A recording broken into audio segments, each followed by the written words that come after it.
Bismillahirrahmanirrahim. Assalamualaikum warahmatullahi wabarakatuh. Waalaikumsalam.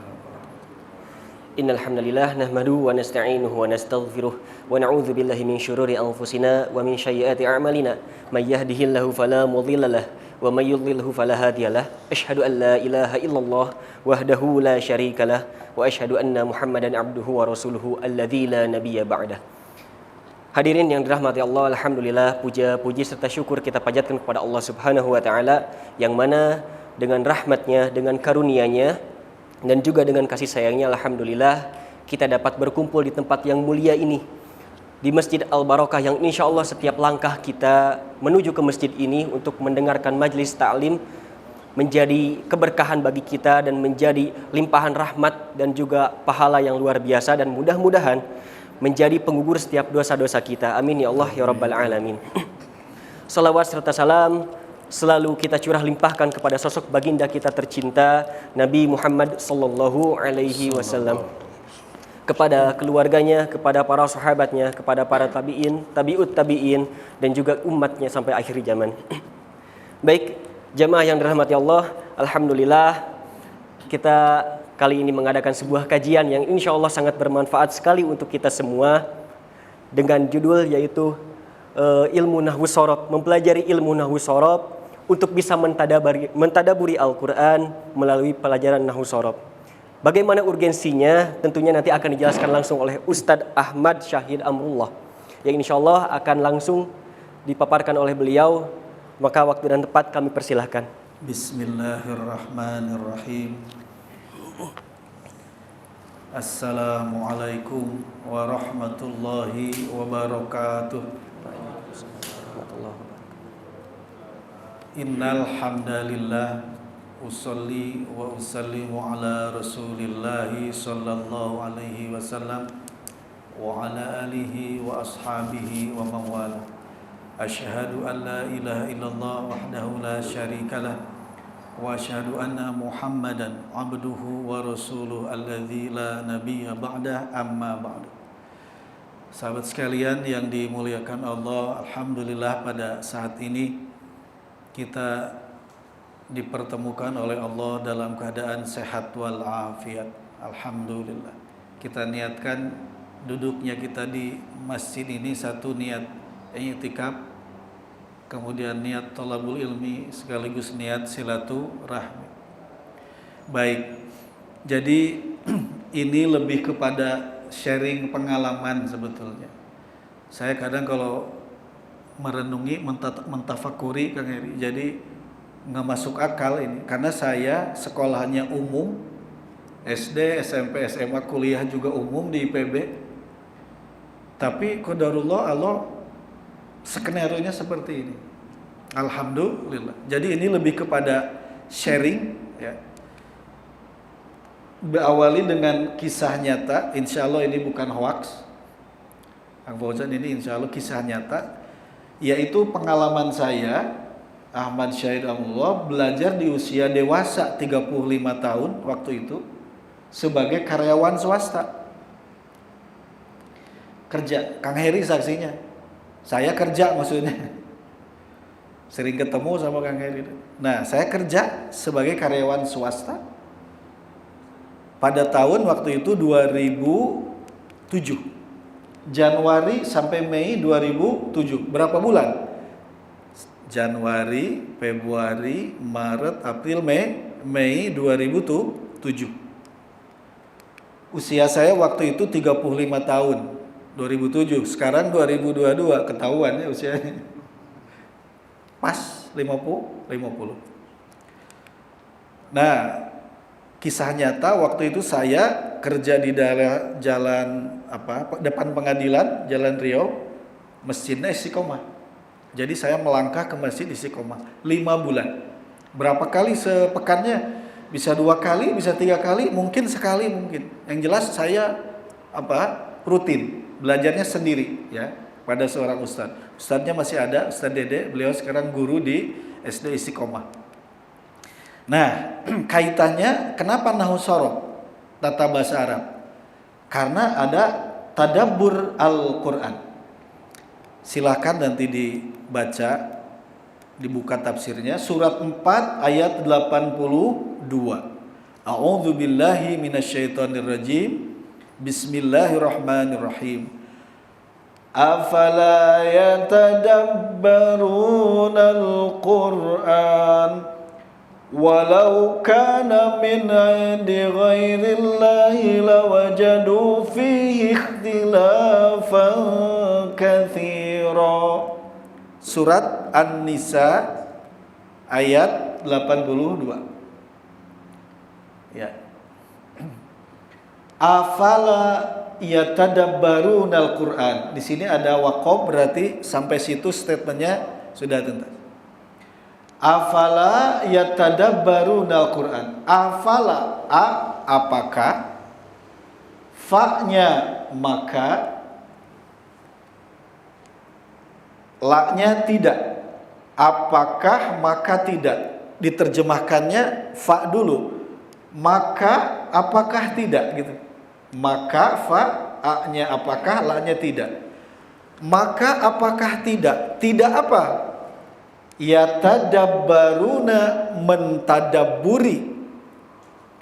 Mentadabburi apa? Al-Qur'ana, Al-Qur'an. Jadi kata tadabbur itu disandingkan dengan kata Al-Qur'ana. Dalam ilmu bahasa Arab, tata bahasa Arab, kalau ada sebuah kata alif lam itu isim, ujungnya fathah, itu objek kalimat. Kalau kalimat itu kan subjek, predikat, objek. Kalau Al-Qur'ana itu objek. Bahasa simpelnya, maka apakah mereka tidak mentadaburi Al-Qur'an? Tuh. Maka apakah mereka tidak mentadaburi Al-Qur'an? Kalimat ini, kalimat tanya, apakah itu kan tanya. Tapi maknanya apa? Ilustrasinya begini, misalnya kita lagi di masjid, tapi mohon maaf ilustrasinya masjidnya kotor. Tiba-tiba ada yang datang. Siapa yang datang? Contoh, misalnya Pak Wali Kota aja datang ke sini. Beliau masuk, tiba-tiba beliau bilang gini, Bapak Ibu yang ada di ruangan ini enggak pada bersih-bersih? Nanya beliau, enggak pada bersih-bersih? Beliau itu nanya, hakikatnya apa? Ini kotor ceritanya. Ini Pak nggak pada bersih-bersih. Berarti nyuruh bersih-bersih. Bahasa yang lebih vulgarnya, Bapak Ibu beres-beres, bersih-bersih. Itu kan bahasa vulgarnya. Tapi beliau pakai bahasa pertanyaan negatif. Bapak Ibu apakah tidak bersih-bersih? Berarti disuruh bersih-bersih. Kaitannya apa ke sini? Maka apakah tidak mentadabburi Al-Quran? Berarti intinya adalah perintah mentadabburi Al-Quran. Kalimatnya kalimat tanya, esensinya perintah. Tadabbur Al-Quran. Kalau kita lihat lagi dengan seksama, ya tadabbaru ini polanya kalau kata santri tafa'ala yatafa'alu tafa'ulan. Ada huruf ta sama ba-nya digandakan. Itu artinya perlu keseriusan dan apa? Kalau tasydid itu lambang apa tasydid itu? Satu atau dua? Dua. Berarti tasydid itu ganda. Artinya mentadaburi Al-Quran itu energinya harus ganda. Buktinya sekarang kalau kita nggak ada energi, bisa hadir nggak ke sini secara dohir? Hakikatnya itu pertolongan Allah. Energinya harus ganda. Saya waktu tahun 2007 itu ketika mempelajari Nausorob belum tahu ayat ini, belum. Pokoknya masih niat belajar aja. Ternyata betul harus serius. Energinya ganda. Kalau energinya nggak ganda, nggak serius, mudah patah semangat. Karena belajar Nausorob itu durasinya tidak pendek. Kalau baterai harus merek tertentu lah gitu. Tahu kan mereknya? Harus kuat. Kalau baterai yang ecek-ecek mas sekali pakai. Tadabbur Al-Quran juga sama. Itu ya. Jadi tadabbur Al-Quran itu perintah Allah, perlu keseriusan, energi tinggi. Ganda. Baik. Tadabbur Al-Quran mulai dari membaca, ada menghafalkan, ada memahami arti terjemahan, lalu ada tafsirnya, ya, tafsirnya, menganalisanya secara mendetail. Mohon maaf, bahasa Arab untuk urusan belakang itu dubur. Nah, dubur itu belakang. Maksudnya apa tadabbur? Menganalisa sampai belakang. Jadi dari depan sampai belakang. Artinya mentadabburi itu menganalisa secara tuntas. Karena mohon maaf, dubur itu kan belakang. Jadi tadabbur itu menganalisa sampai belakang, sampai tuntas. Nah, memahami arti atau terjemahan suatu kata, suatu ayat dalam Al-Quran, karena Al-Quran bahasa Arab, berarti kita harus apa? Memahami kaidah bahasa Arab. Kalau hanya dari terjemahan, akan bisa jadi contoh gini. A'udzubillahi minasyaitonirrajim. Nisaukum. Terjemahan di mushaf, coba lihat nisaukum. Istri-istri kamu. Istri-istri kamu. Padahal nisaukum itu apa? Istri-istri kalian. Beda enggak istri-istri kamu dengan istri-istri kalian? Beda? Kalau istri-istri kamu seakan-akan seorang suami yang banyak istrinya. Tapi kalau istri-istri kalian, misalnya di sini ada 20 orang, punya satu istri, di rumah masing-masing satu istri. Istri-istri kalian belum ada isyarat poligami. Nah itu. Jadi kalau hanya dari terjemahan seperti bayangan, beda kan dengan aslinya? Beda. Itulah kita gunanya atau urgensi mempelajari ilmu nahwu shorof itu karena Al-Quran bahasa Arab. Sedangkan kita tadi An-Nisa ayat 82 Allah memerintahkan kita untuk mentadaburi Al-Quran. Terjemahan itu bukan Al-Quran. Terjemahan itu seperti bayangan dengan orangnya. Sama nggak bayangan dengan orangnya? Beda. Makanya sebagai seorang muslim kita sangat berkepentingan mengetahui kaidah bahasa Arab. Menghafalkan bagus. Sunnah Rasul itu menghafal Al-Quran. Menghafal aja nggak cukup. Karena nanti jadi lebih bagus lagi memahami. Hafal sambil memahami lebih bagus. Nah, adapun ilmu dasar untuk mengetahui bentuk dan arti suatu kata, ilmu dasar untuk mengetahui bentuk dan arti suatu kata dalam Al-Quran adalah ilmu nahwu dan ilmu shorof. Nahwu shorof. Jadi sudah satu paket nahwu shorof. Baik. Pertanyaannya, apakah ilmu nahwu shorof itu sulit? Ini pertanyaan. Saya ingin ada jawaban dari yang ada di sini. Yang mau sukarelawan menjawab. Misalnya pernah dengar atau pernah belajar. Ada yang mau sukarelawan? Kesan pesan. Mudah-mudah susah. Berarti tetap ada kata susahnya. Baik, syukron. Ada lagi? Yang pernah misalnya belajar atau pernah mendengar apa adanya aja, jangan ada rekayasa. Ada yang mau kasih komen? Misalnya mudah, karena tergantung pengalaman masing-masing. Saya pengen ada jawaban. Gimana? Apa adanya? Sulit atau biasa atau mudah gitu? Atau belum ada kesan? Kalau belum ada kesan, alhamdulillah, berarti ibarat kertas putih. Saya lebih senang kalau belum ada kesan. Karena apa? Ibarat angka, seperti ngisi bensin mulai dari 0 ya. Nah, biasanya kalau saya interaksi itu jawabannya kalau yang udah pernah belajar sulit, sudah gitu biasa. Barusan juga ada mudah-mudah sulit ya, anggap aja ada sulitnya. Nah, baik. Nah, makanya di sini gambarnya ada orang ini apa? Bintang sebetulnya ini. Kalau bintang di atas sama bintang di sini beda nggak? Kalau bintang di sini mah pangkat, jenderal, perwira tinggi. Kalau bintang di sini lambang apa? Busi. Ini lambang aja kan nanya ini sulit nggak? Baik. Apapun persepsi kita terhadap ilmu nausorob hari ini, kita lihat sekarang. Surat 54 ayat 17. 54 ayat 17. Surat 54 Al-Qamar ayat 17. A'udzu billahi minasyaitonir rajim. Bismillahirrahmanirrahim. Walaqad yassarnal Qur'ana lidzikri fahal mim muddakir. Ternyata walaqad seperti hanya satu kata, padahal kalau diulai huruf lam ini, lam artinya sungguh, satu sungguh. Kemudian huruf qad ini, harap qad ketika bersanding dengan past tense, kata kerja bentuk past tense fi'il madhi, itu juga artinya sungguh. Berarti berapa kali sungguhnya? Dan sungguh. Kalau sungguh dua kali, sungguh tuh serius ya. Bukan sungguh, enggak, sungguh. Sungguh apa? Yasarna. Apa yasarna? Kami telah mudahkan. Yasarna itu kami telah mudahkan.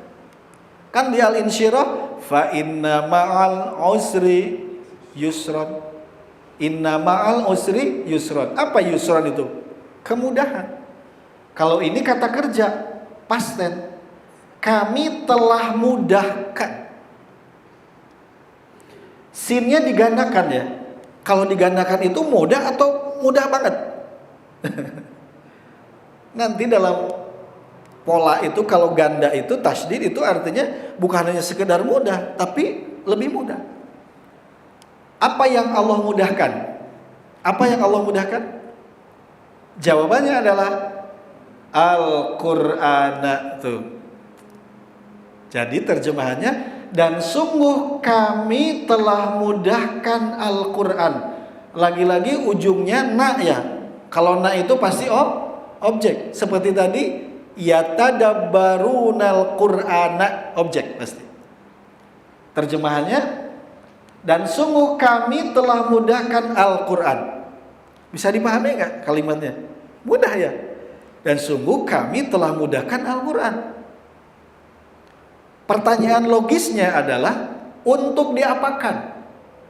Kan Allah telah mudahkan Al-Qur'an. Untuk diapakan mudahnya itu? Jawabannya adalah lidzikri. Ini kata kuncinya. Lidzikri. Li itu bagi, ya. Li itu bagi. Zikir. Nah, kata kuncinya zikir. Li itu bagi harf jar. Ada yang namanya Pak Lili di sini, Kang Lili.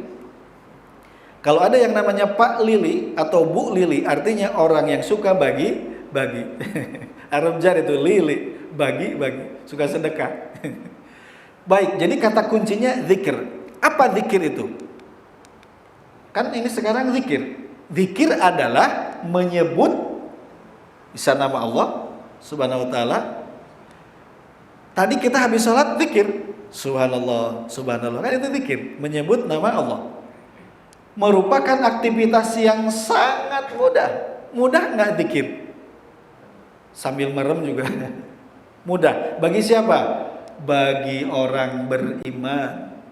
Kalau nggak beriman mah, walaupun cuma subhanallah, tidak mudah. Apa sekarang zikir itu? Zikir itu setidaknya meliputi 3 aktivitas. Apa zikir itu? 1, dibaca berulang-ulang. Dibaca dan diucapkan berulang-ulang. Tadi kita setelah sholat baca apa? Subhanallah, subhanallah. Berapa kali?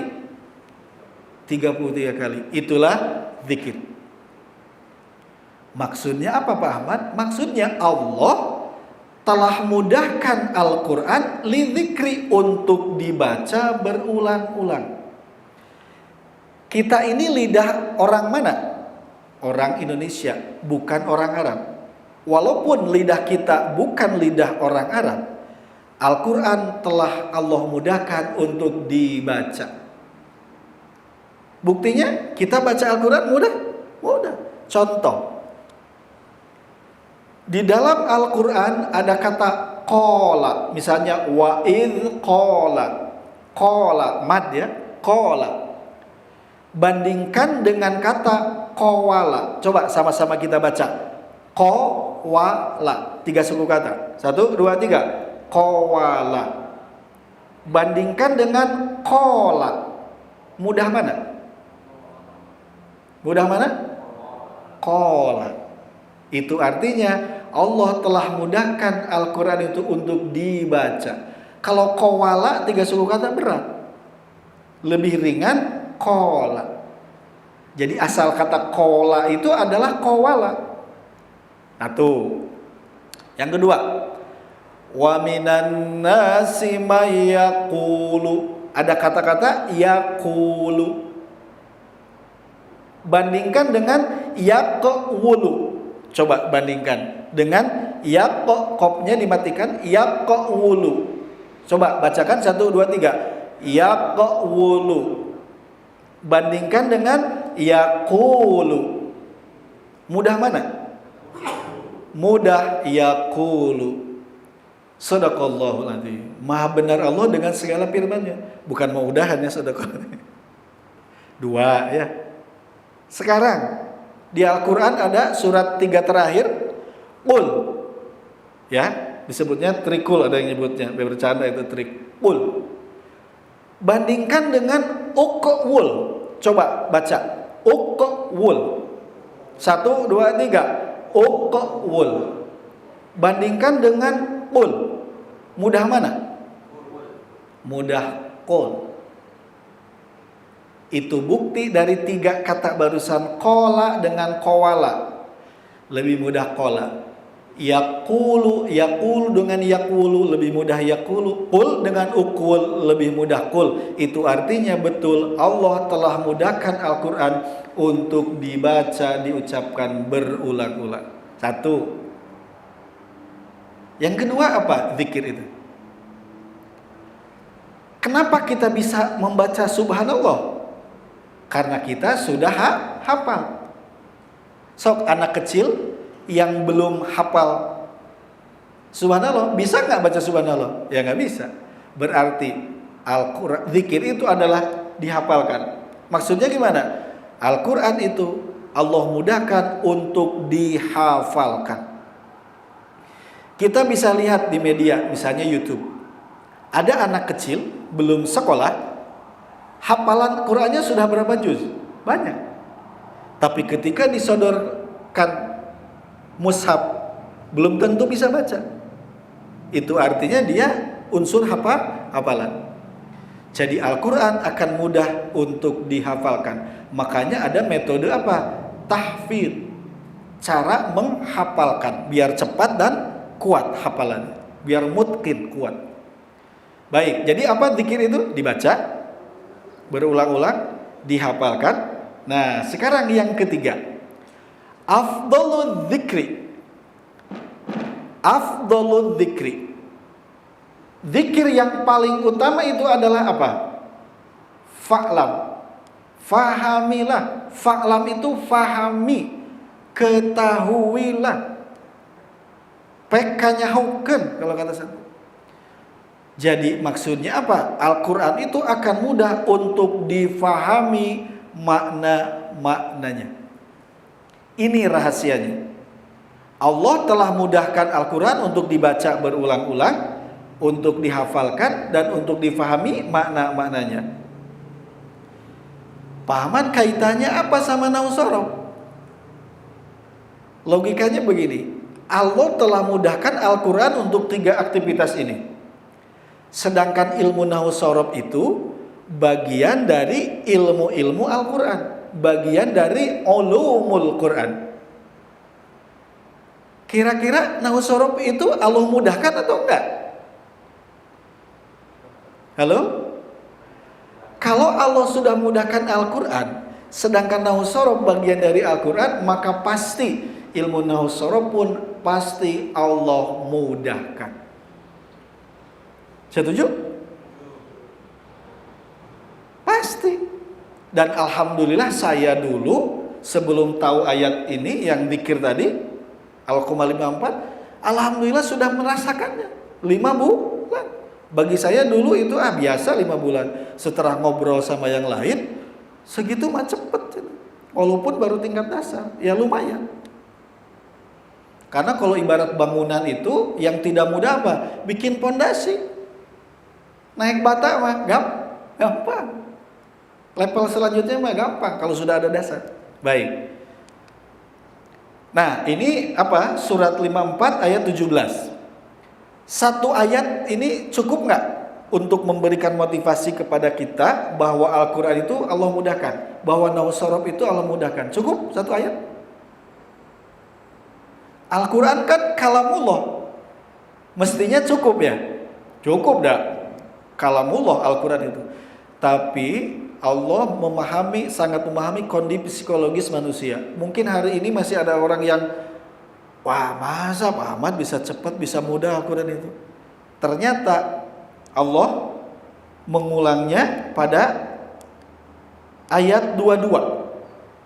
Coba ada yang pegang mushaf? Coba pegang mushaf, boleh di handphone, boleh di mushaf. Silakan dibaca. Ada sukarelawan yang mau baca? Karena harus terdengar. Ayat 22. Ya, ayat 22. Masih Al-Qamar. Karena harus terdengar ini, harus terdengar.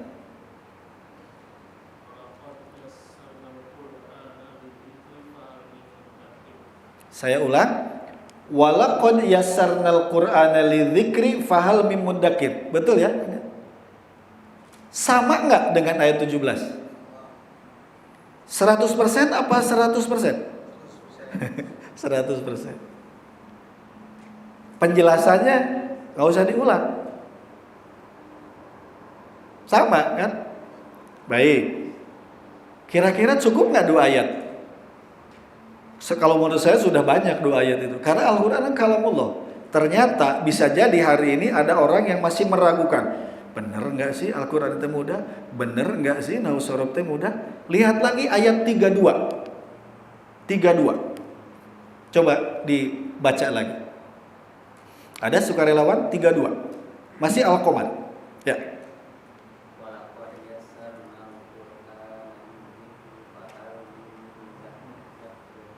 Kedengaran?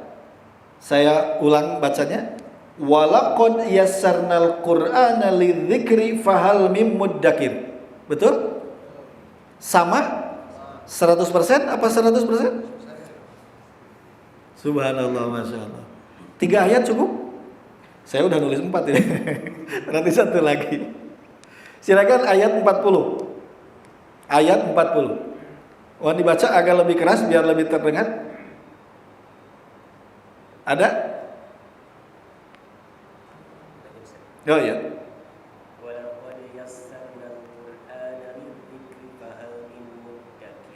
Saya ulang. Walaqad yassarnal Qur'ana lidzikri fahal mim muddakir. Sama? 100% apa 100%? 100%. Subhanallah. Berapa ayat? 4. Kalau sudah 4, orang Sunda ada istilah gini, nista, maja, utama. Satu lagi apa ya? Laksana. Saya dapat ilmu di Tanjung Sari itu. Nista, maja, utama, laksana. Jadi kalau kita misalnya tes baru 2 kali, masih ada kesempatan 2 kali lagi. Karena 4 kali. Nista, maja, utama, laksana. Cukup nggak kira-kira kalau sudah begini? Cukup ya? Ya Allah, atau cekap. Masa masih ragu kan? Kalau memang Allah telah mudahkan Al-Quran untuk zikir, 3 aktivitas tadi, kalau gitu apa masalahnya ini? Halo? Apa masalahnya? Jawabannya adalah, masalahnya adalah ini. Fahal mim muddakir. Fa itu maka, hal itu adakah, min itu dari, muddakir. Ini kata kuncinya. Shortcutnya, kalau ada kata dalam Al-Quran diawali mu, itu artinya orang. Kalau diawali mu, orang. Contoh, muslimun, orang muslim. Mu'minun, orang beriman. Musyrikun, orang musyrik. Munafikun, orang munafik. Ari mudakir apa muddakir? Belum tentu. Ada yang, aduh, Jadi katakanlah pada siapapun pada dunia bahwa nahwu sorof itu gimana? Mudah. Katakanlah pada siapapun, terutama yang mau belajar nahwu sorof bahasa Arab, katakanlah bahwa ilmu nahwu sorof itu mudah. Tuh, ini juga senyum. Nggak ada bintangnya ya, udah hilang bintangnya. Sudah pindah ke sini bintangnya. Kira-kira kalau cuma disebut mudah, kalau hanya disebut mudah, imbang nggak? Saya kalau hanya disebut ilmu nahwu sorof itu mudah, agak kurang pas. Agak protes lah. Kenapa coba kira-kira? Logikanya ayatnya berapa? 4. Sebanding nggak hanya dengan kata mudah? Fair aja, kita fair-fairan aja. Sebanding nggak? Kalau mudah mah cuma 1 ayat, boleh mudah kalau cuma 1 ayat. Harusnya apa kalau 4 ayat itu? Nih, logika perbandingannya. Sangat mudah, bingit sekali. Tuh. Saya ulang. Kan 4 ayat. Kalau mau fair, sangat mudah, bingit sekali. Adil? Jadi kalau hanya dibilang mudah, 4 ayat tidak sebanding. Ya, artinya apa?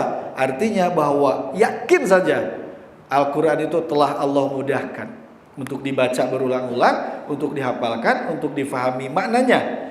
Sedangkan ilmu nahwu sorof adalah bagian dari ilmu-ilmu Al-Quran. Pasti Allah mudahkan. Siap? Belajar? Pasti sudah pada belajar, cuman harus ini dicas gitu. Siap belajar lagi? Karena kalau kita hari ini sampai misalnya kapanpun, waktu kita nggak akan cukup untuk mempelajari Al-Quran. Jadi niat aja sampai kapanpun kita belajar. Karena ilmu yang Allah itu luas. Ya, baik. Kalau mengapa disebut metode jari? Ya, dalam prosesnya menggunakan jari. Memudahkan pemahaman dan menguatkan hafalan. Ini sebetulnya terinspirasi juga sama ada lagu Topi Saya Bunda, terinspirasi walaupun tidak ini banget. Nah, riwayatnya itu begini, saya waktu itu tahun 2017 ngajar, ada anak-anak, ada panti di depan rumah saya tuh, yang anak panti anak yatim. Saya nerangkan tentang domir. Tiba-tiba ada yang nanya, Pak Ahmad gimana ya biar mudah ngapalin domir cina. Saya ngahulang merenung dulu sebentar. Udah gitu saya bilang ke anak-anak, tangan kanan ini untuk laki-laki mudzakkar, tangan kiri ini untuk muannats. Ini pihak ke-1 yang berbicara, pihak kedua lawan bicara, pihak ketiga yang dibicarakan. Kalau dalam bahasa Arab itu ada bilangan mulai dari 1 tunggal mufrad, ganda ini musanna, 3 jamak. Tunggal, ganda, jamak. Saya bilang gini, huwa, huma, hum. Sama-sama sambil kita praktek. 1, 2, 3. Gerakan jarinya. Huwa, huma, hum. Lanjut. Hiya, huma, hunna. Ulangi. Hiya, huma, hunna. Lanjut. Anta, antuma, antum. Ulangi. Anta, antuma, antum. Lanjut. Anti, antuma, antunna. Ulangi. Anti, antuma, antunna. Ana, nahnu. Ana, nahnu.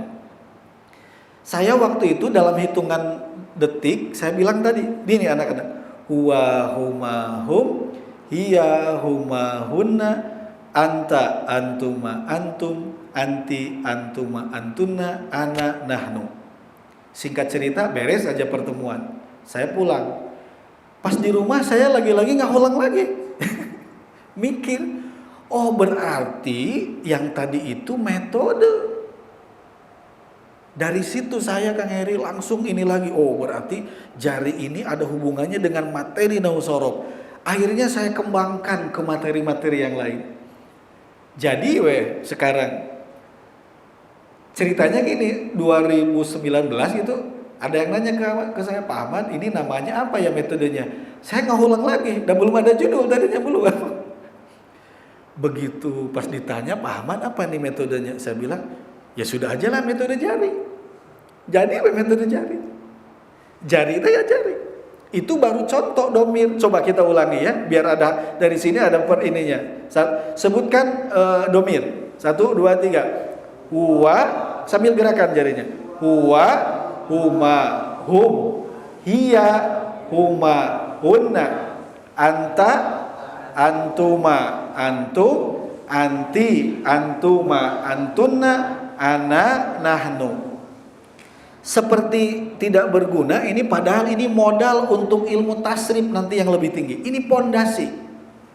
Minimal oleh-olehnya itu. Itu baru satu materi. Baik. Kenapa disebut metode jari? Dan ini mengalir aja, mengalir. Enggak, ya. Nah, sekarang apa itu ilmu nahu? Ilmu nahu itu ilmu yang mempelajari tentang susunan kalimat. Apa kalimat itu? Subjek, predikat, objek, keterangan. Itu. SPOK. Ahmad, contoh nih, Ahmad membaca Al-Quran di masjid. Ahmad subjek membaca predikat Al-Quran objek di masjid. Anggap keterangan. Ini bahasa Indonesia, tinggal nanti sambungkan dengan bahasa Arab. Ahmad membaca Al-Quran di masjid. Sudah beres. Mudah pokoknya. Harus dibuat mudah. Nah itu ilmu nahu.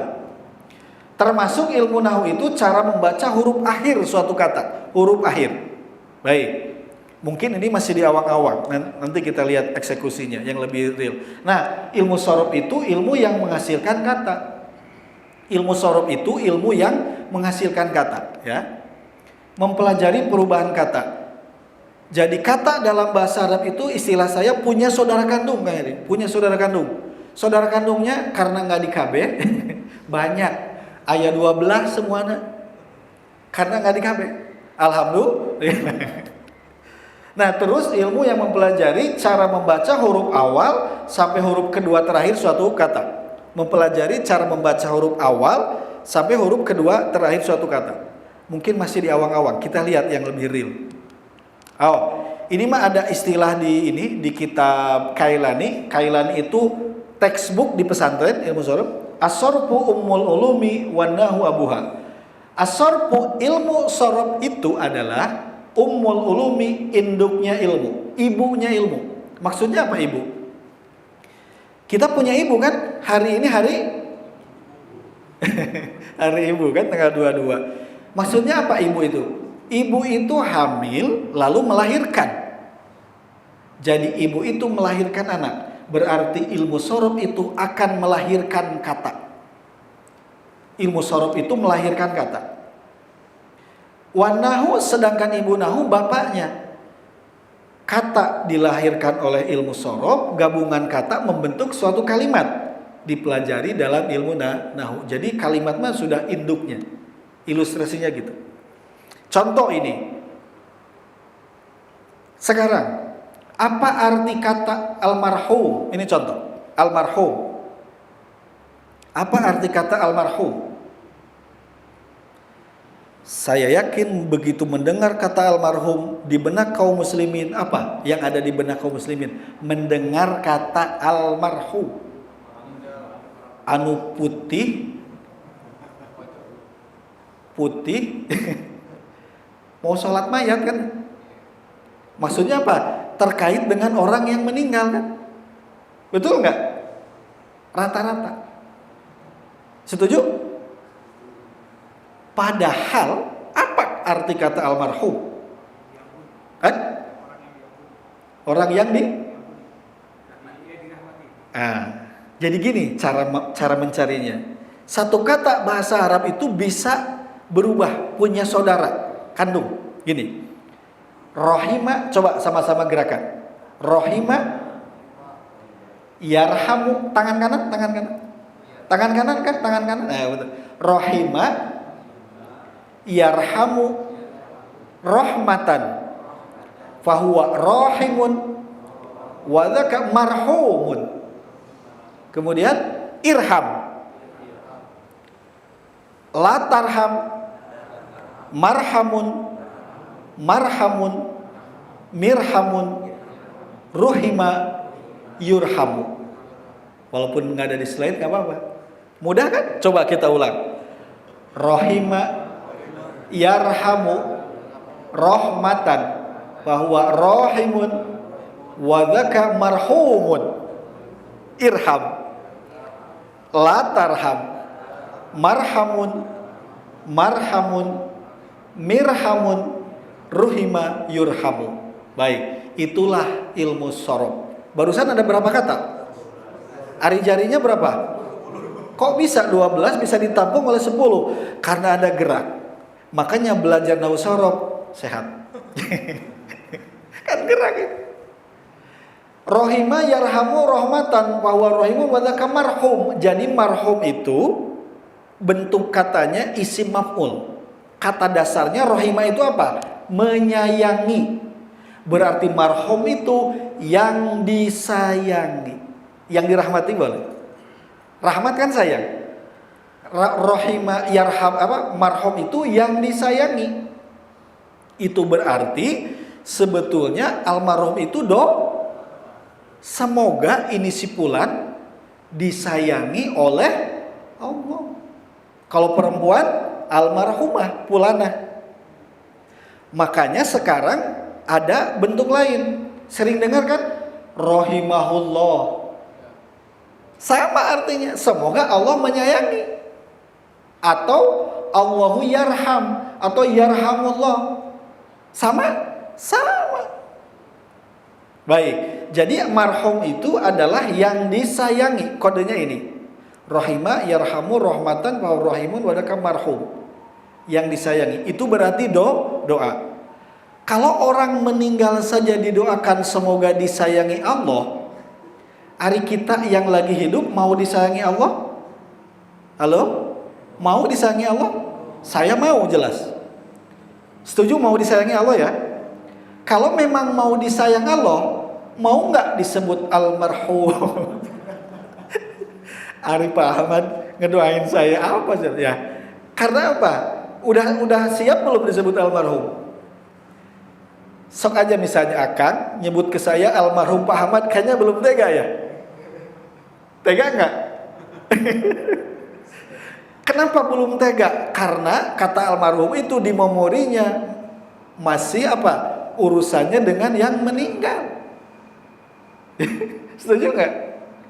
Misalnya almarhum Pak Ahmad kayaknya belum tega. Kebayang kalau MC, hadirin sekalian, kepada almarhum Bapak Pulan dipersilakan. Si Pulan pasti ngambek, kamu ngedoain saya. Padahal itu doa. Itulah pentingnya belajar bahasa Arab. Kata almarhum aja itu ada maknanya. Komo Al-Quran. Ya. Kita ketika doa kan suka bilang begini. Ya arhamar rahimin irhamna. Irham tadi kan. Sayangilah aku. Sami. Sayangilah kami. Itulah gunanya kita belajar tata bahasa Arab dan sorof, maka akan tahu arti dan bentuk dan arti suatu kata dalam Al-Quran.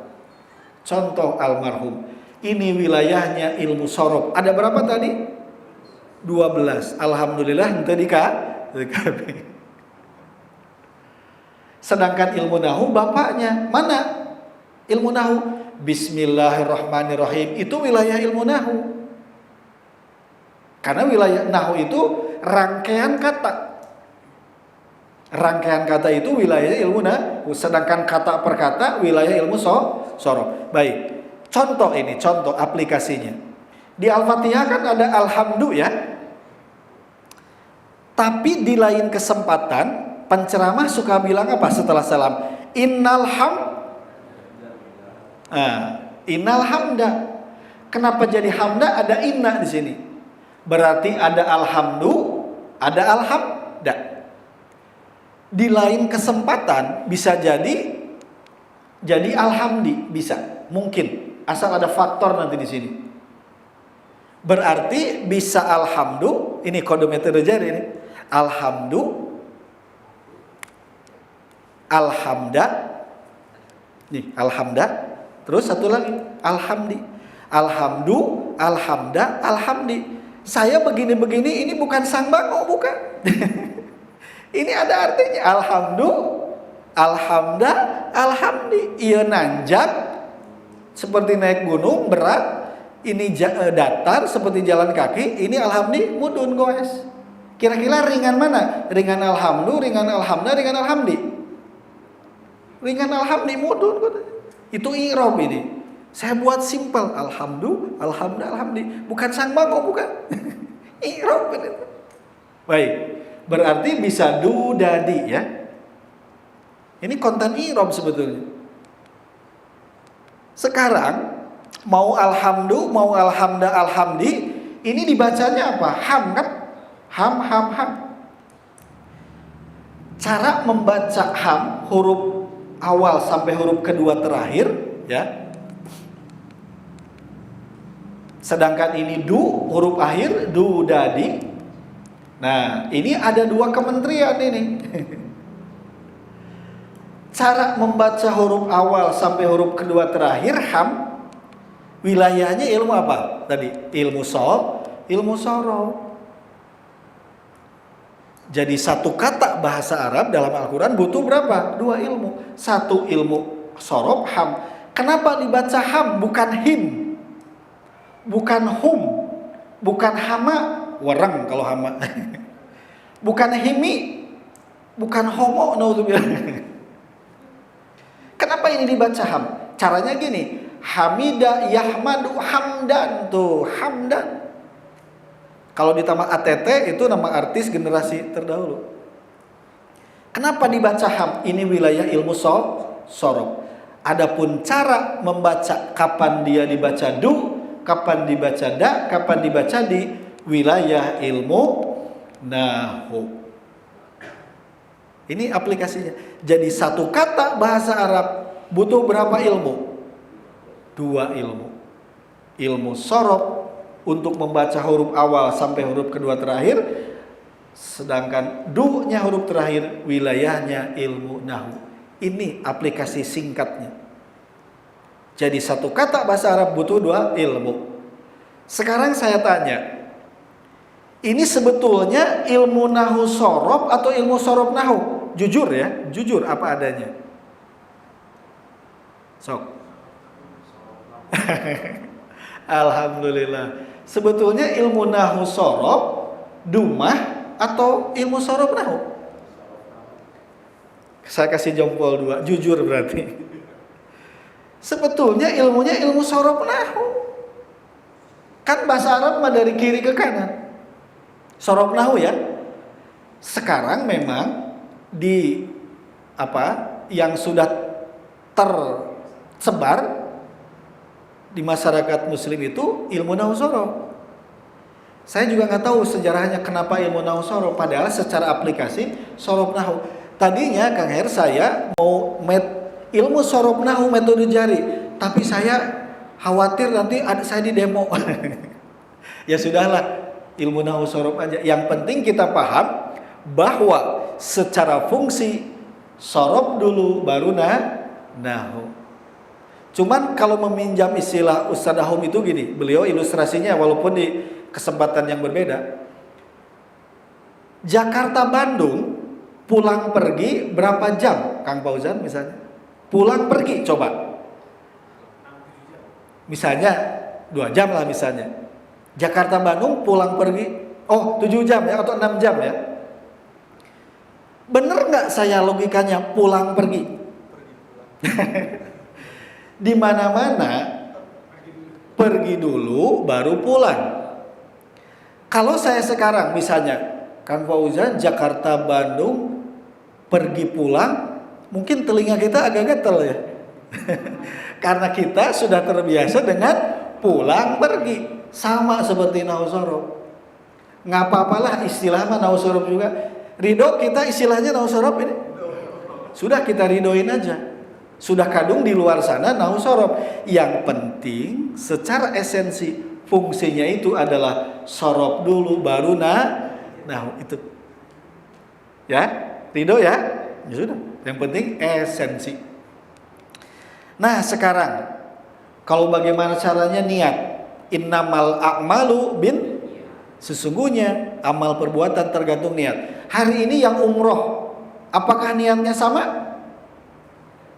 Wallahu alam. Yang tahu antara dirinya, malaikat dan Allah. Ada yang pengen umroh itu pengen jalan-jalan, wallahu alam. Ada, apakah yang ke masjid sholat itu niatnya benar-benar sama? Di rekaman kan ada. Pas orang lain sholat, dia luak liur ngambil aja tas. Ada? Itu artinya niatnya beda. Niat yang penting ikhlas semata-mata, ibtigha mardotillah, mencari keridhaan Allah, melaksanakan tadabbur Al-Quran, perintah Allah. Nah yang kedua, fahami. Kalau faham hitungannya menit. Bahasa Arab atau bahasa apapun nggak cukup paham. Butuh apa yang kedua? Hafal. Ini yang tidak mudah. Yang disebut tadi teh apa? Ada mudah-mudah sulit. Ini sebetulnya ngafalkan. Makanya karena banyak hafalan dalam ilmu bahasa itu, mau bahasa Arab mau bahasa Inggris, makanya pakai ini. Biar apa? Mudah pemahaman, kuat hafalannya. Barusan saya udah demo, udah 2 materi. Satu domir, mana? Huwa huma hum, hiya huma hunna, anta antuma antum, anti antuma antuna, ana nahnu. Satu domir. Yang kedua tasrif. Tasrif dan perubahan kata. Rahima yarhamu rahmatan, bahwa rahimun wa dzaka marhum irham. La tarham marhamun marhamun mirhamun ruhima yurhamu. Sekarang mah dicepetin aja, ada perkenalan ini. Yang penting bahwa mudah, sangat mudah. Semudah zikrullah. Nah makanya saya biar semangat suka gini. Metode jari. Kalau saya bilang metode jari, semua jawabnya apa? Semudah zikrullah. Amin, gitu ya. Kita coba. Metode jari semudah zikrullah. Amin. Ulangi ya. Metode jari semudah zikrullah. Amin. Sekali lagi. Metode jari semudah zikrullah. Amin. Saya bukan bermaksud sombong, tapi saya mengajak semua untuk berdoa. Ucapan adalah doa. Mudah-mudahan kun fayakun Allah itu turun. Kalau sudah kun fayakun mah urusan beres. Ya, hati-hati dengan ucapan. Apalagi ini orang soleh, doanya makbul. Belum ngucapin baru niat sudah apa? Kun fayakun. Hati-hati dengan ucapan. Dan yang berikutnya adalah rajin latihan. Ya, harus latihan. Nahu sorob itu nggak bisa hanya sekali. Wah nggak bisa. Tadi serius, energinya ganda. Nggak bisa hanya biasa-biasa, nggak bisa. Butuh keseriusan. Nah dan yang tidak kalahnya juga adalah berdoa. Karena kepahaman itu adalah anugerah. Sering-sering berdoa. Bisa jadi nanti pemahaman itu langsung menusuk ke dada masing-masing. Allah kasihkan, Jibril berdoa. Baik. Nah sekarang mudah-mudahan keburu ini praktek ya. Al-Quran berapa tebal? Tebal. 100 berapa surat? 114. Jangan dilihat tebalnya. Dimanapun mempelajari Al-Quran itu cuma mempelajari apa? Satu, isim. Apa isim itu? Kata benda. Yang kedua apa? Fi'il, kata kerja. Dan yang ketiga apa? Harf. Jadi yang dipelajari dalam Nahu Sorob itu berapa? Karena nggak lagi kampanye, bebas ngegerakin jari ya. Coba nanti di sini nih. Nah, satu isim, gerakan jempolnya. Komponen penyusun Al-Quran, satu isim, 2 fiil kata kerja, dan 3 harf. Saya lebih memilih yang harf. Ada yang nyebutnya huruf, ada yang nyebutnya harf. Saya lebih memilih harf. Kenapa harf? Memang harf itu kata. Jadi komponen penyusun Al-Quran ada berapa? 3. 1 apa? Isim. 2 fiil. 3 harf. Hanya itu. Mau di mana sama. Kira-kira kalau cuma 3 aspek butuh berapa lama? Telangkung. Saya dulu alhamdulillah 5 bulan, tapi bisa 2 kali, bisa 3 kali sepekan. Idealnya belajar nahwu shorof itu 2 kali sepekan. Seperti saum, Senin, Selasa, Rabu, Kamis. Ini intervalnya, aduh saya. Jadi, nah gini, Senin, Kamis. Kalau seminggu sekali, keburu dingin. Kalau sayur keburu dingin enak nggak? Sop misalnya, keburu dingin, nggak enak. Kalau Senin ketemu Senin belajarnya keburu dingin. Tapi kalau Senin belajar lanjut Kamis, Selasa, Rabu, Kamis masih anget. Itulah rahasianya kalau mau belajar nahwu shorof yang ideal minimal 2 kali sepekan. Seperti Senin, Kamis. Kalau Selasa, Jumat, Rabu, Sabtu, itu intervalnya masih anget. Baik, sekarang kita praktek. Kenapa ini disebut air? Kenapa ini disebut air? Karena pas dicelupin basah air. Sekarang kalau ada yang mau korek api, ada api. Kenapa disebut api? Ditowel apa? Panas. Udah nyobain? Sekarang bayangin ini ada terasi. Kenapa disebut terasi? Bau. Kenapa disebut terasi? Bau. Berarti disebut air ada cirinya basah, disebut api ada cirinya panas, disebut terasi ada cirinya bau. Berarti benda itu ada cirinya. Sekarang isim. Tadi kan komponen penyusun Al-Quran berapa? 3. 1 apa? Isim kata benda. Yang kedua fiil kata kerja. Yang ketiga harf. Masing-masing ada cirinya. Kita lihat ciri isim. Versi metode jari, ciri isim yang pertama al. Ini bukan nama artis, bukan ya? Al. Apa al itu? Berawalan alif lam. Contoh, alhamdulillah. Gerakan jarinya jempol, lagi-lagi jari. Kan metode jari. Ciri isim yang pertama al. Apa al itu? Berawalan alif lam. Al.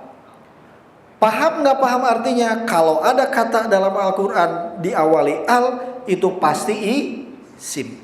Mulai sekarang kita harus nyiapin 3 keranjang. Aduh, pahaman? Bukan keranjang fisik, bukan. Keranjang imajiner. Wih, biar keren. Keranjang imajiner. Keranjang isim, keranjang fiil, keranjang harf, kan 3. Jadi maksudnya ketika ada kata dalam Al-Quran ada al, pasti isim, masukin isim. 1 al ya. Yang kedua apa?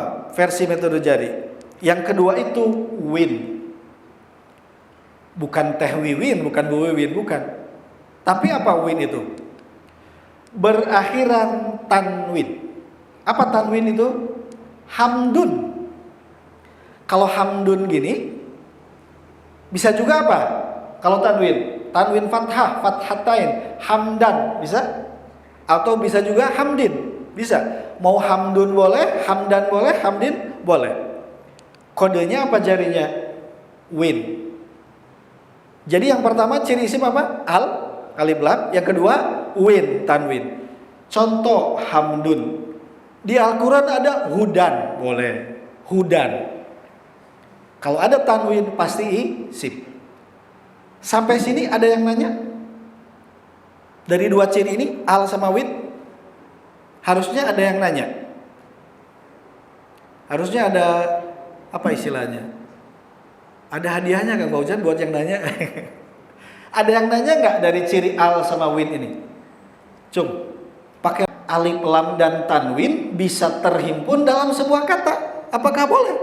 Itu pertanyaan. Maksudnya gini, apakah boleh jadi alhamdun? Gitu pertanyaannya. Masuk akal kan? Kan alif lam sama tanwin ciri isim. Pertanyaannya, boleh nggak Pak Ahmad jadi alhamdun? Jawabannya, tidak boleh. Saya nanya ke orang yang lulusan belajar di Arab, gak boleh. Kenapa? Memang aturannya. Nggak boleh. Jadi kalau sudah ada alif lam, nggak boleh ada tanwin. Kalau sudah ada tanwin, nggak boleh ada alif lam. Jadi mohon maaf, misalnya saya alif lam, Kang siapa tadi? Kang Yusuf tanwin. Saya alif lam, Kang Yusuf tanwin. Kata Kang Yusuf teh, pilih aku atau dia? Kata saya kayak, pilih saya atau dia? Jadi saya sama Kang Yusuf, alif lam sama tanwin nggak bisa dihimpun dalam sebuah kata, nggak bisa. Jadi kalau nanti lihat ada masjid yang namanya ada al tapi ada tanwin, jangan dulu diponis, tanyain dulu ini apa maksudnya gitu. Ya, baik. Jadi ciri isim yang pertama apa? Al. Yang kedua, win tanwin. Sekarang yang ketiga, kas. Kas itu bukan uang cash.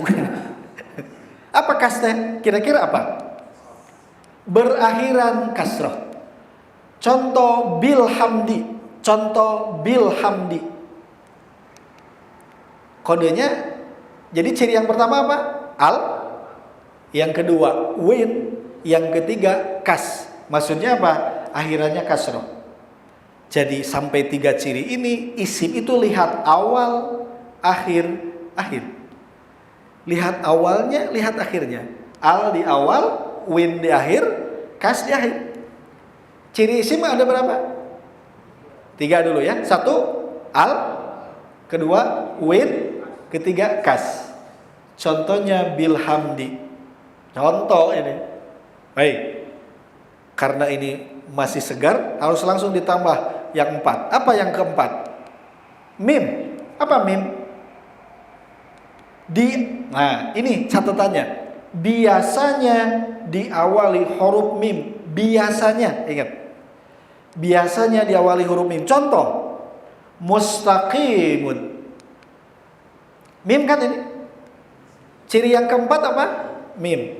Ciri yang pertama apa? Al. Sama-sama gerakan jarinya. Al, win, kas, mim. Ulangi. Al, win, kas, mim, ciri isim. Jadi shortcutnya kalau ada kata dalam Al-Quran diawali mim, biasanya isim. Terbukti gak tadi muddakir? Isim pasti. Paham gak paham? Isim. Jadi kalau kita duga, misalnya kita baca Al-Quran ada diawali mim, kita tebak itu isim, peluang benarnya 90% lebih. Sudah pasti isim. Maksudnya bukan sudah pasti, peluangnya 90% lebih itu isim. Misalnya mustahziun, muqarrabin, muqarrabun, munafiqun, munafikin, muslimun, muslimin, muflihun, muflihin. Isim. Hanya sekitar di bawah 10% yang fi'il. Baik. Yang kelima apa? Yang kelima adalah ta. Maksudnya apa? Diakhiri ta marbutoh. Contohnya ini ghisyawatun. Contoh, ada yang nyebutnya seperti salak ini. Nggak tahu salak pondok, nggak tahu salak apa. Ini kodenya apa? Kelingking. Baik, ciri isim ada berapa? 5. 1 al, win, kas, mim, ta. Al, win, kas, mim, ta. Ini senjata. Jadi sahabat semua sekarang sudah ada senjata versi metode jari ciri isim. Kita uji sekarang ya. Mau kita uji? Baik. Kita lihat ini surat apa? A'udzubillahi minasyaitonirrajim. Qad aflahal mu'minun. Qad aflahal mu'minun. Kita praktekkan ciri isim yang 5 tadi, versi metode jari. Mulai dari al-mu'minun. Al-mu'minun ini apa? Al. Satu saja ciri isim cukup. Masukkan al-mu'minun ke keranjang isim. Jebret. Berarti al-mu'minun itu adalah isim kata benda.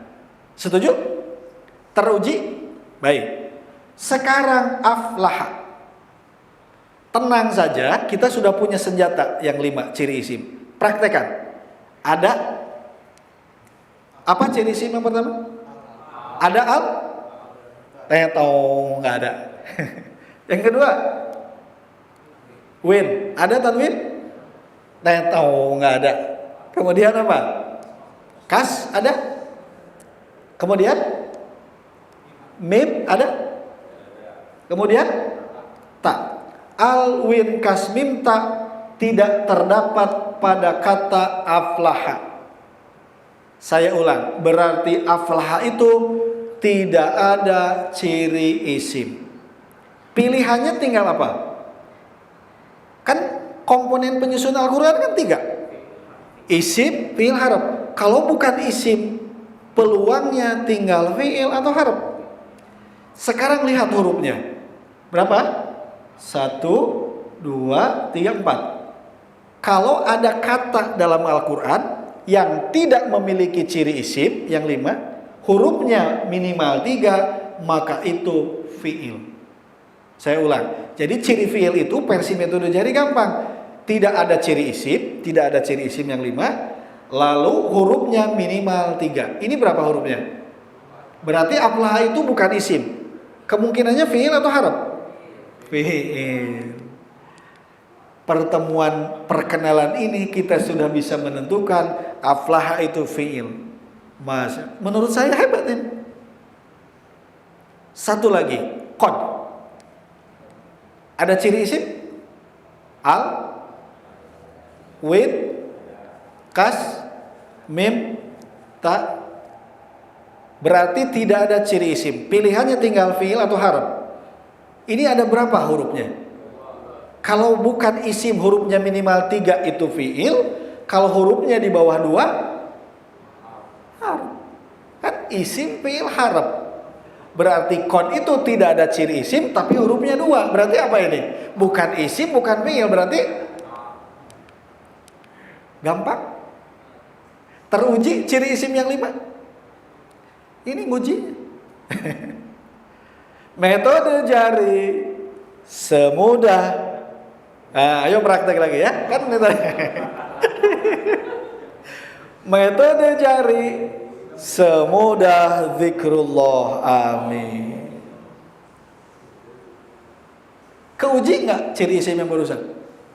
Dan inilah ayat 1 dari surat Al-Mu'minun, surat 23 ayat 1. Inilah representasi dari komponen penyusun Al-Quran.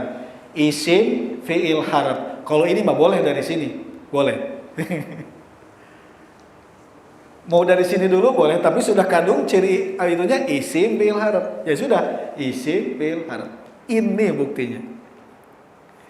Oleh-oleh dari sini, kalau ciri isim yang 5 mah harus dibawa pulang ini. Berarti apa? Komponen penyusun Al-Quran ada berapa? Sebutkan. Isim, fi'il, harf. 3, ini oleh-oleh ya. Yang kedua, ciri isim sebutkan. 5, ada 5. Sebutkan.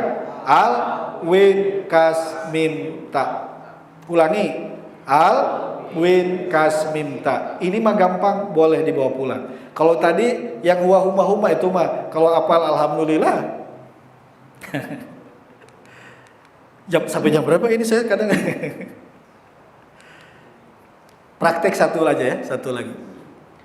Bismillahirrahmanirrahim. Langsung identifikasi. Bismi, ciri isim yang 5 ada nggak? Al, win, kas. Satu ciri isim. Ini isim, sudah. Simpan lagi ke keranjang isim. Allahi, alif lam plus kasroh 2 isim. Secara lafaz ya, isim. Ar-Rahmani, alif lam kasroh.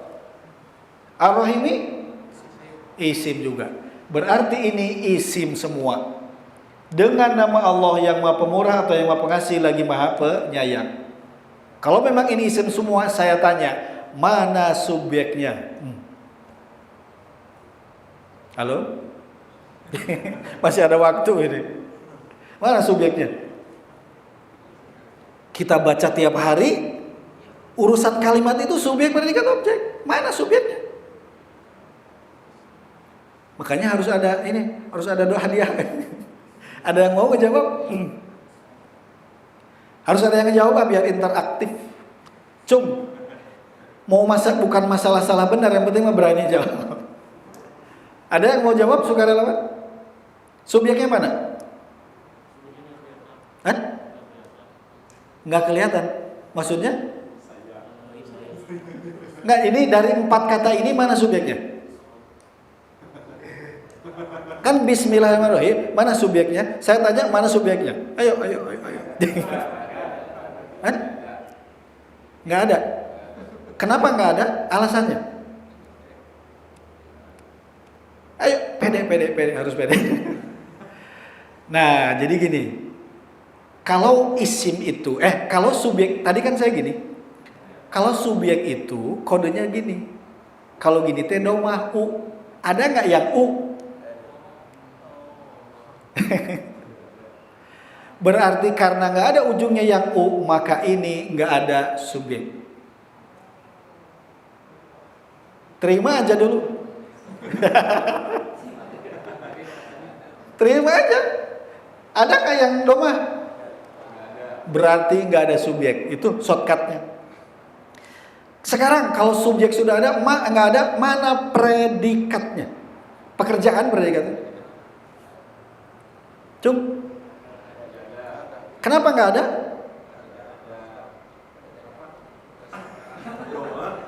Nah, jawabannya bukan itu.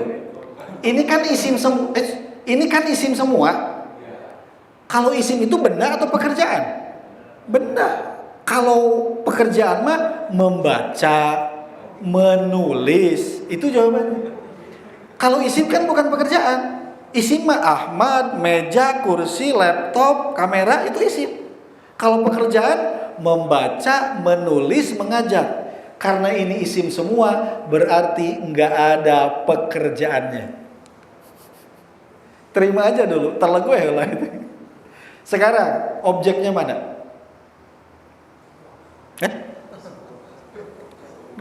Ding. Kalau yang jeli tadi, ya tadabbarunal Qur'ana, fathah ujungnya. Ada nggak yang fathah ujungnya? Yang a. Bismi gini kodenya. Kalau bismu gini, bismi Allahi ini, Ar-Rahmani, Ar-Rahimi. Ada nggak yang gini ujungnya? Berarti subjek tidak ada, pekerjaan juga tidak ada, objeknya juga tidak ada. Karena apa? Subjek mah harus u ujungnya. Kalau objek a. Nggak ada yang u, nggak ada yang a. Clear sudah. Nggak ada subjek, nggak ada objek. Karena ini isim semua, noun semua, kata benda, berarti nggak ada pekerjaan. Kesimpulannya, nggak ada subjek, nggak ada predikat, nggak ada objek. Maksudnya gimana? Nah, kalau kata santri, harap jal ini kata yang butuh yang dikaiti. Gini ilustrasinya. Ilustrasinya gini. Dengan memakai pisau yang tajam. Dengan memakai pisau yang tajam. Bisa dipahami nggak? Dengan memakai pisau yang tajam. Maksudnya utuh nggak kalimatnya? Pasti sahabat semua nanyain, Pak Ahmad dengan pisau yang tajam teh emang mau ngapain? Kalau cuman dengan memakai pisau yang tajam, sampai di rumah pasti mikirin, si Pak Ahmad mau ngapain dengan pisau yang tajam? Artinya apa? Saya harus menambahkan subjek, predikat, objek. Contoh, saya subjek mengupas mangga. Ulangi, saya mengupas mangga. Saya subjek mengupas pekerjaan, predikat, mangga, objek. Saya mengupas mangga dengan memakai pisau yang tajam. Titik. Bisa dipahami? Itulah saya mengupas mangga, subjek, predikat, objek. Kaitannya apa ke Al-Quran? Ke Bismillah. Dengan nama Allah yang maha pengasih lagi maha penyayang. Sudah utuh belum kalimatnya? Mau ngapain dengan membaca bismillahirrahmanirrahim? Makanya ada hadis, kullu amrin dzibalin la yubda'u fihi bi bismillahi fahuwa aqta. Setiap perkara yang baik yang tidak diawali dengan bismillah maka dia terputus. Maksudnya apa? Apapun aktivitasnya awali dengan bismillah. Contoh, saya mengupas mangga. Saya subjek, mengupas predikat objek, mangga objek. Saya mengupas mangga, bismillahirrahmanirrahim. Apapun aktivitasnya, awali dengan bismillah. Saya minum air, bismillahirrahmanirrahim. Saya makan roti, bismillahirrahmanirrahim. Apapun aktivitasnya, awali dengan bismillah. Tadi kita dari rumah pergi keluar rumah, baca apa? Bismillahi tawakal tuh kalau sendiri. Kalau banyak tawakal. Nah, itu artinya kita sedang mengkoneksikan aktivitas kita. Jadi apapun aktivitasnya awali dengan bismillah. Karena bismillah ini belum ada subjek predikat objek. Kalau kata santri ini butuh muta'alaq. Muta'alaq teh kata yang dikaiti. Yang dikaitinya di sini nggak ada, harus didohirkan.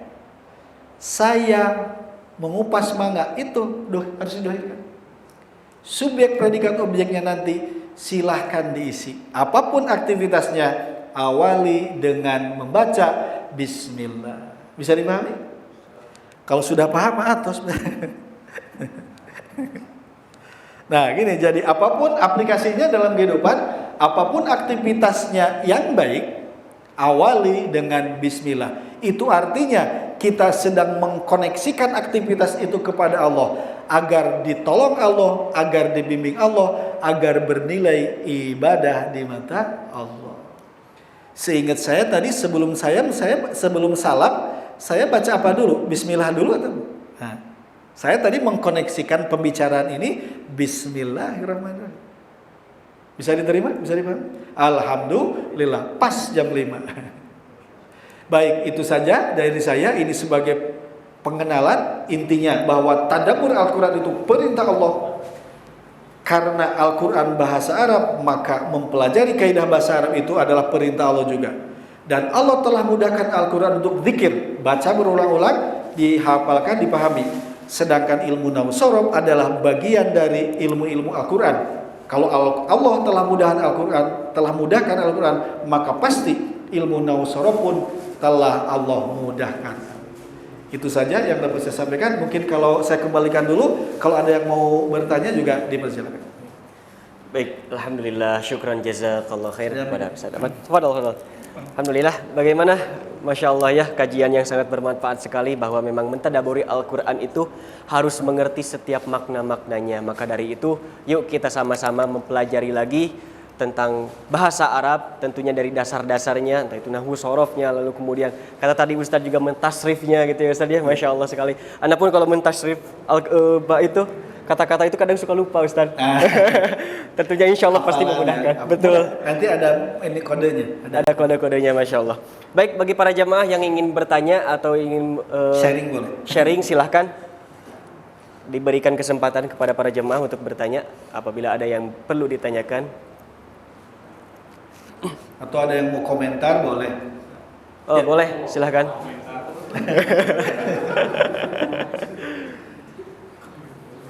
Oh langsung boleh. Langsung aja. Saya mau tanya dua pertanyaan Ustaz. Ya. Yang pertama, apakah ilmu nahwu dan ilmu shorof itu berbeda? Maksudnya kayak misalkan kayak ilmu fisika sama kimia beda gitu Ustaz. Jadi bukan satu ilmu yang sama gitu. Ya. Satu. Yang kedua, kalau memang beda, apakah di ilmu ini maksudnya ada penemu kayak lamanya gitu Ustaz? Kayak misalkan kayak ilmu kimia kan mungkin ada ilmu kimia siapa Ya. gitu. Nah itu mana yang duluan gitu? Apakah di berbarengan? Karena kan di Islam itu kan ada ilmu hadis, ilmu Ya. gitu. Nah itu Ya. ada Ustaz. Baik, syukran pertanyaan. Jadi memang kalau di pesantren nahwu shorof itu dua ilmu. Nahu itu ilmu sendiri, sorof ilmu sendiri. Kitabnya juga beda. Kalau di pesantren ilmu nahu itu ada jurumiyah, ada mutamimah jurumiyah, ada bahkan yang tingginya alfiyah. Kalau ilmu sorof itu ilmu tersendiri kailani. Bisa ini ada persamaannya, yaitu sama-sama mempelajari kata. Ilmunya namanya nahu dan sorof, bisa dianggap itu beda namanya, tapi aplikasinya sama-sama menganalisa kata dalam Al-Quran, kata bahasa Arab. Menurut saya, yang saya pahami, dua ilmu ini nggak bisa dipisahkan. Jadi cara belajarnya pun harus seperti melangkah. Kalau melangkah gimana? Kalau begini capek nggak? Capek. Jadi kalau melangkah itu kanan, kiri, sorong, nahu, sorong, nahu. Itulah, nah makanya karena saya berdasarkan pengalaman, saya memang udah nyusun buku. Jadi susunan buku itu sudah dipadukan. Antara nahu sorof itu sudah terimbun. Memang kalau di misalnya di tempat lain atau bahkan di pesantren itu terpisah. Bahkan gurunya pun terpisah. Tapi menurut saya itu harusnya mah satu kesatuan. Karena apa? Tadi pada kenyataannya satu kata bahasa Arab itu butuh dua ilmu. Jadi kesimpulannya ilmunya memang nahu sorof bisa dianggap beda, tapi secara kegunaan sama-sama menganalisa suatu kata. Jadi ada persamaannya. Cuman bedanya apa? Kalau ilmu sorof itu awal sampai huruf kedua terakhir, huruf awal sampai huruf kedua terakhir. Sedangkan ilmu nahu huruf terakhirnya. Misalnya ini ada 5 huruf satu kata. Ilmu sorof itu dari awal sampai sini. Itu ilmu sorof. Huruf terakhirnya wilayahnya ilmu nahu. Jadi sama-sama mempelajari satu kata. Mudah-mudahan nggak puas biar ini lagi ya, biar bertanya. Ya itu. Ya. Baik. Yang kedua ya Ustaz terkait ulamanya itu. Nah, kalau ilmunya, kalau kitabnya tadi, kalau ada kitabnya kan ada jurumiyah. Saya nggak ingat nama pengarangnya. Nah, ada jurumiyah, ada kailani. Itu dua ilmu ya, dua textbook di pesantren. Cuman kalau ditanya itu mana duluan, saya agak nggak inget ini mana yang duluan. Apakah jurumiyah dulu, apakah kailani dulu? Memang itu kelihatannya kalau seingat saya dua pengarang gitu, dua pengarang. Tapi buat kita hari ini dua-duanya sangat kita perlukan. Karena tadi alhamdulillah. Kalau hanya sorof aja jadi alham. Kalau hanya nahu aja doang. Nah jadi butuh dua-duanya sekaligus. Mohon maaf saya agak nggak inget ini duluan mana gitu. Mohon maaf. Baik, syukran. Apa ada lagi yang mau bertanya? Silakan. Ada lagi? Atau dari anak aja Ustaz? Oh iya. Terkait mempelajari bahasa Arabnya Ustaz. Apakah lebih diutamakan untuk nahu sorofnya atau mempelajari mufradatnya dulu? Oh ya. Itu, syukran. Jadi Kang Yusuf bahwa namanya bahasa, apalagi tata bahasa, unsur vocabulary itu penting. Vocabulary atau mufradat itu penting. Sekarang tergantung ininya. Menurut saya lebih baik berbarengan. Jadi ketika hari ini kita start belajar, tata bahasanya, nahu sorofnya belajar, vocabnya belajar. Jadi biar seiring waktu itu kaidahnya menguasai, menghafal, vocabulary-nya dikuasai juga. Jadi memang mesti ada sesi khusus menghafalkan kata-kata. Contoh, karena nanti kalaupun kita sudah paham ilmu nahu sorofnya, kalau nggak ditunjang sama vocabulary, nggak maksimal. Jadi bagusnya apa? Simultan. Pokoknya startnya nahu sorof pada saat yang sama juga. Nanti terutama setelah belajar tasrif. Setelah belajar tasrif, nah di situ akan makin sinergi ketika kita menghafal kata gitu. Baik, masya Allah. Syukran jazakallah khair. Baik, ada lagi yang mau bertanya? Silahkan. Gak ada? Gak ada sini Ustaz. Gak apa-apa ya, alhamdulillah, masya Allah. Syukran jazakumullah khair kepada para jamaah yang telah hadir, yang menyaksikan, dan mudah-mudahan setiap apa yang Ustaz sampaikan ini terhujam kepada hati kita sehingga kita senantiasa untuk terus mempelajari yang mempelajari Al-Qur'an, terlebih juga untuk memahami setiap makna-makna katanya. Baik, kita tutup kajian sore ini dengan ucapan hamdalah, alhamdulillahirabbil alamin, dan doa kifaratul majelis. Subhanakallahumma wa bihamdika asyhadu an la ilaha illa anta astaghfiruka wa atubu ilaik. Terima kasih. Assalamualaikum warahmatullahi wabarakatuh. Waalaikumsalam warahmatullahi wabarakatuh.